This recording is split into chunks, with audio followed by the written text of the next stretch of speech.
When we were doing the elections, the price of unga was 240. And you know very well that we have serious situation in the country. There were even demonstrations about unga. Si mnajua hivyo? And it was necessary for us to make some decisions on how do we deal with matters agriculture. Because matters agriculture are important for 3 reasons. Number 1, cost of living. If we produce enough food, we deal with the challenge of cost of living, because food, the price of food, is the biggest contributor to the cost of living. That's number 1. Number 2, agriculture is what the place where we get the highest foreign exchange earnings. And number 3, agriculture creates jobs and hires the most people in Kenya. So if it is not doing well, we have a big problem. So what did we do? You remember we committed that we were going to manage the agricultural sector properly so that we organize it so that it can deliver what we want. So we did 4 things that are important. Number 1, you remember we registered all farmers as step 1. For all the time, we didn't have a database of farmers. Yani, tunaendesha kilimo Kenya na tunasema sisi ni nchi ya wakulima, lakini we have no data on farmers. So we registered all the farmers. I can now confidently tell you we have a database of 6.5 million farmers in Kenya. Wa mahindi, wa kahawa, wa miwa, wa sukari. How many acres? How much, what are they doing? So we now have under a digital system called Kiamis, a register of all our farmers, step 1.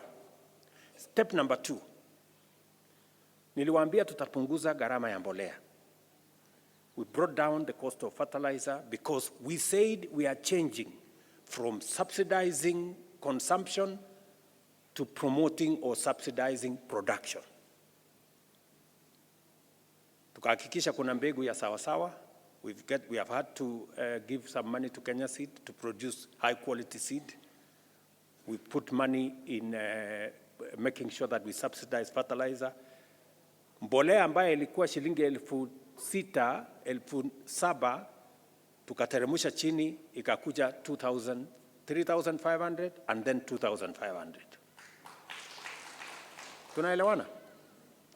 Number 3, tukasema pale kwa kilimo kuna matapeli wengi na wakora na brokers na wajuaji. Tukasema we must remove them. Na ilikuwa ni vita kubwa. Pale kwa kahawa tulikuwa na wajuaji na watu kiburi wengi. Mtu mmoja ako na leseni, yeye ni mkulima, ako na leseni ya broker, ako na leseni ya mila, na yeye ndiye ananunua kahawa hapa Nairobi Coffee Exchange. One person. Ndiye anazungusha wale wengine wote. Tukavunja the licensing regime that was there, tukaweka a new licensing regime where only one person gets one license. You cannot be a farmer and a miller and a broker at the same time. Pale kwa sukari, tulikuwa na wajuaji wengi. Kulikuwa na watu hapo, sitaki kusema, walikuwa ndio wenye kusema huko.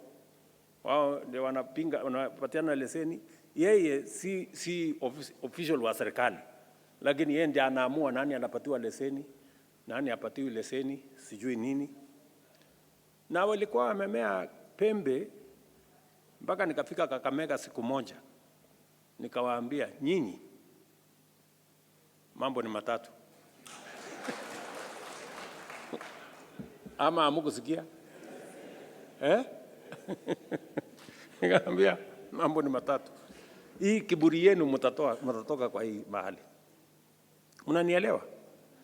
So we had to sort out cartels and brokers and people with interest in our agricultural sector. So registered farmers, reduced the cost of farm inputs, removed brokers from that space, and organized the sector better. The situation we had in 2022 is different from the situation we have in 2025.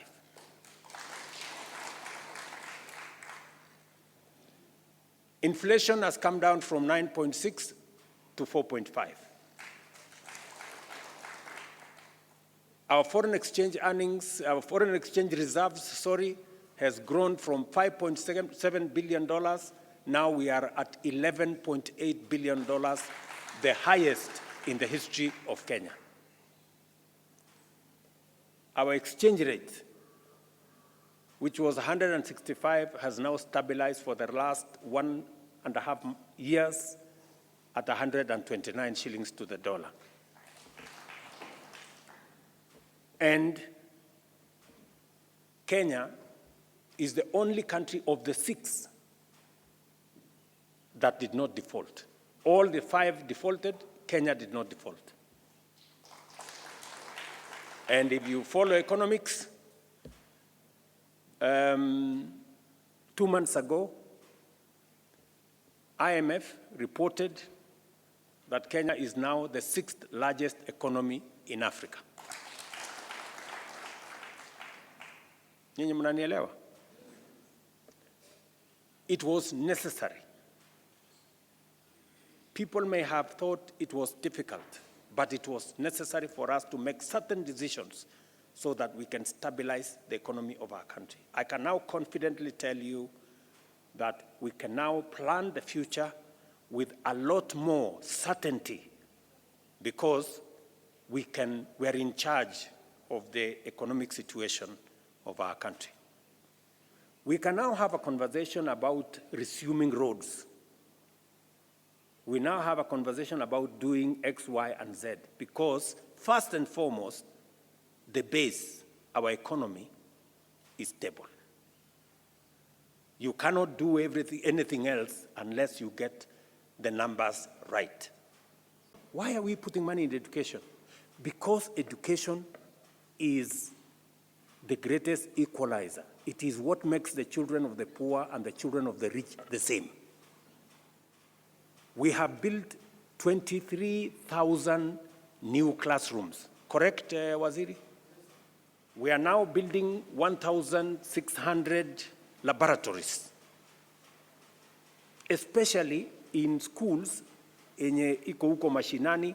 You know, we still have a situation, a very unfortunate situation, ya kwamba kuna mtoto anaenda kufanya examination na ana-encounter Bunsen burner for the first time, na hiyo ni exam. So we want to make sure that we have every child have the same opportunity to learn. Number 3, for education. I have told you, we've sorted out CBC, we've sorted out maneno ya walimu, hired more teachers. We are remaining with almost 20,000 teachers so that we close the gap. Number 3, we have done additional classrooms. And number 4, we have sorted out the funding program, especially for higher education, which was a very big problem. That is why universities were struggling. Egerton was paying half salary. I don't know which university was paying what. Today, I can confidently tell you, go and talk to any vice chancellor in any university. They will tell you the new funding model has put more money in our universities. And in our budget this year, we have moved from 45 billion going to universities in 2022. In this year's budget, we have 82 billion shillings. Is that correct, Ogamba? The one thing that we are not going to do is to pay for fraudulent claims. Ile kitu iliangusha NHIF ni claims ya ukora. And that is why we have put a digital system. Today, admission is on a digital system. Discharge on a digital system. And we are going to correct it. Now we are moving. Next step. Saa hizi all level 5 na 6 tumeweka sasa biometrics. Sasa tunateremsha biometric. Bado kuna ukora hapo. Mtu anatumia ID ya mwingine, sijui nini. Lakini sasa tutakuwa tunaweka kidole hivi ndio tujue wewe ndio unakuwa treated hapo. Nyinyi mnanielewa, my friends? Yes. We must sort out health. Good people. Hawa mahospitali hawataki kuwaambia.